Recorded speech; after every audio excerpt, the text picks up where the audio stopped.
Este é um mapa das temperaturas médias anuais do planeta comparadas com o registro histórico de temperaturas.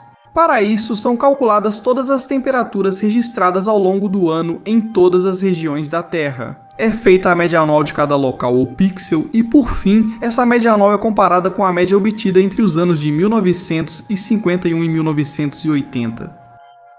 Se fez mais frio do que o normal, azul. Se fez mais calor, vermelho. Algo que é super útil para analisar a tendência a longo prazo. Neste mapa, 3 áreas se destacam claramente. A maior parte do mundo, vermelho, aquecimento global, nada de novo sob o sol. A Antártida, azul, já que graças ao afloramento de uma reserva de água profunda muito fria, está conseguindo se manter um pouco isolada do aquecimento. E em azul, também a mancha fria do Atlântico Norte. Essa mancha já vem aparecendo nos mapas há vários anos. Mas só há alguns dias saiu um estudo com provas suficientes para esclarecer sua origem. E infelizmente, de todas as hipóteses possíveis, ficamos com a pior. Isso, embora esteja diretamente relacionado com a mudança climática, não funciona como a maioria das consequências sobre as quais estamos acostumados a ler na mídia. A mancha fria, sim, esse é o nome oficial do fenômeno, pode ter efeitos quase imediatos. Estamos falando de poucos anos. E com diferenças de temperaturas, precipitações, etc., muito mais notáveis do que a mudança climática padrão, por assim dizer. Antes de irmos para os dados específicos, precisamos entender o causador de toda essa confusão. A AMOC, na sigla em inglês. Um sistema de correntes marítimas muito relevante para o clima do planeta, entre as quais está a famosa corrente do Golfo, que, embora seja muito conhecida, sozinha não determina tudo. Depende muito do restante das correntes. Para você ter uma ideia, a AMOC transporta 1,2 petawatts de potência, o que equivale a 1,7 milhão de bombas de Hiroshima em um único dia. 20 bombas de Hiroshima por segundo, é titânico. E como você talvez já saiba, é um fator determinante para que a Europa seja um continente com um clima tão ameno, apesar de sua elevada latitude. Este mapa sobrepõe cidades europeias sobre a América do Norte. Barcelona, apesar de estar mais ao norte do que Nova York, tem em média entre 0 e 1 dia de neve por ano, enquanto Nova York tem 12.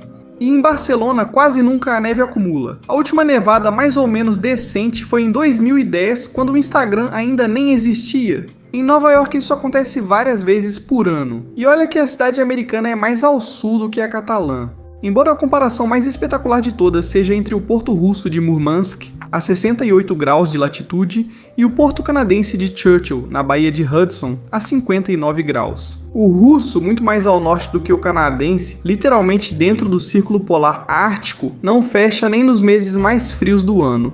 Enquanto o canadense, muito mais ao sul, precisa fechar durante 8 meses por ano porque a água congela. A AMOC é um dos fenômenos do planeta que mais condicionou toda a história humana. A prosperidade do norte da Europa vem em grande parte graças a isso. Estamos falando de uma faixa que, apesar de ter grande abundância de recursos naturais, deveria estar congelada nos meses de inverno por causa da sua latitude, mas, em vez disso, desfruta de invernos muito suaves, portos que não congelam e temporadas de cultivo longas. Uma anomalia que permitiu uma agricultura intensiva e redes comerciais marítimas que funcionavam o ano todo, estabelecendo as bases das expansões medievais e, posteriormente, da Revolução Industrial. Certo, mas o que a mancha tem a ver com isso? Acontece que, em geral, não gostamos de manchas em mapas como este, porque podem indicar que há desequilíbrios. A da Antártida é uma exceção tolerável porque o continente gelado representa o que era normal, um vestígio de como as coisas eram antes das mudanças climáticas. Mas se estamos falando de um desequilíbrio na AMOC, que justamente está na área da mancha, aí sim, coisas vão acontecer.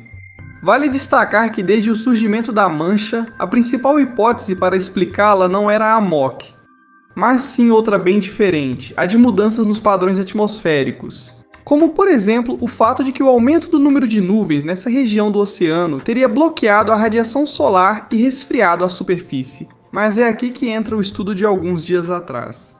É o primeiro que aborda o problema utilizando não apenas modelos climáticos e previsões, mas também muitos dados reais. De forma bem simplificada, descobriu que não só não há um resfriamento provocado pela atmosfera, mas na verdade ocorre exatamente o contrário. Ela aqueceu mais do que o normal as águas do Atlântico Norte.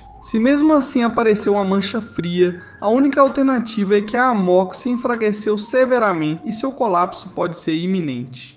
É isso que aconteceu. A Amok normalmente recolhe a água quente do leste da América e do Mar do Caribe, transporta até o noroeste da Europa, onde a libera. Para então esfriar, aumentar a densidade, descer até as profundezas, virar para o sul e voltar ao início.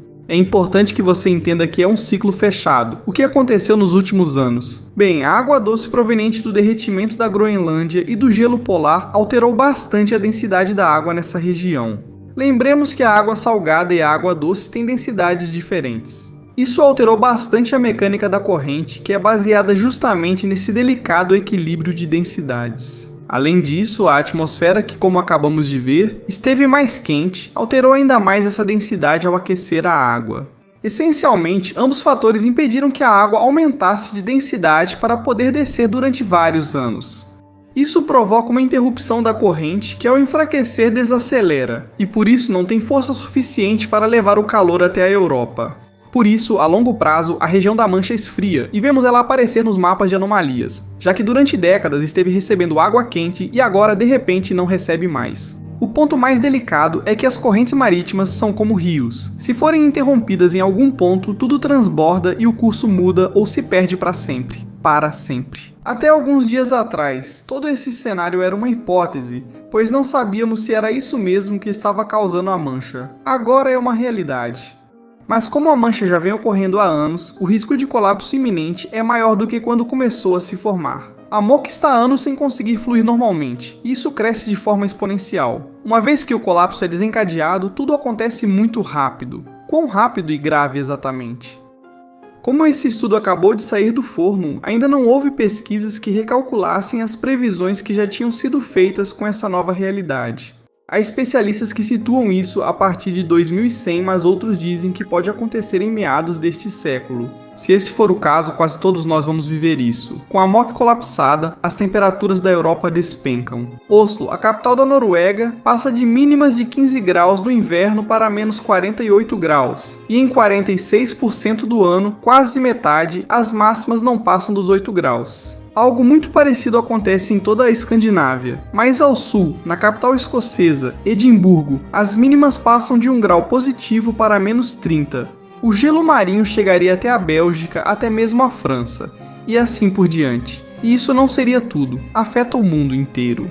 Haverá um enfraquecimento das monções, tanto africanas quanto indianas, o que implica reduções drásticas nas precipitações dessas regiões, onde vive a maior parte da humanidade que precisa dessa água para a alimentação. Também haveria uma elevação extra do nível do mar em toda a costa atlântica americana e na Europa de cerca de 50 centímetros, que se somaria ao aumento muito mais lento causado pelo restante das mudanças climáticas. E todo o frio que já não estaria sendo enviado para baixo provocaria um aquecimento notável do hemisfério sul, que se somaria ao aquecimento global padrão. A parte boa é que este é o estado final, cerca de 150 anos após o início do colapso, pois ele, embora instantâneo em escalas de tempo planetárias, supera a longevidade média da vida humana. No entanto, tudo começa a ser percebido desde o dia do colapso. Estamos falando, por exemplo, que na Noruega a temperatura média cairia 3,5 graus por década. É um ritmo muito mais rápido do que aquele ao qual o aquecimento global nos acostumou, com seus 0,2 graus por década. E embora pareça paradoxal que uma parte do planeta esfrie em um estado de aquecimento global, a tendência global continua sendo de aquecimento. O resfriamento só afetaria a Europa, e o resto se aqueceria ainda mais rápido do que já está acontecendo. Mas olha, calma. Não quero que você saia deste vídeo achando que isso é algo gravíssimo. Pessoalmente, sempre pensei que, embora seja importante conscientizar sobre as mudanças que o clima do nosso planeta está passando, as narrativas catastrofistas e, principalmente, aquelas que são exclusivamente negativas e exageradamente pessimistas, não ajudam em nada. Na verdade, acho que isso gera rejeição na maioria, afastando ainda mais as pessoas do tema. Então, como não quero que você fique com um gosto amargo na boca, um pouco de positividade. Por um lado, sinto muito, mas provavelmente você já estará bem morto quando os efeitos do colapso de Amok começarem a ser realmente severos. E por outro lado, 150 anos é muito tempo para que a ciência e a tecnologia se preparem para enfrentar isso. Além disso, se as tendências atuais de fertilidade não melhorarem rapidamente, a população humana em todo o mundo logo entrará em um declínio severo, então dificilmente haverá problemas de abastecimento quando chover menos. Preocupe-se, mas só um pouco. E use essa preocupação não para alimentar pensamentos negativos, mas para criar as ferramentas que vão ajudar seus netos, enquanto você aproveita a vida. Muito obrigado por assistir ao vídeo e até logo!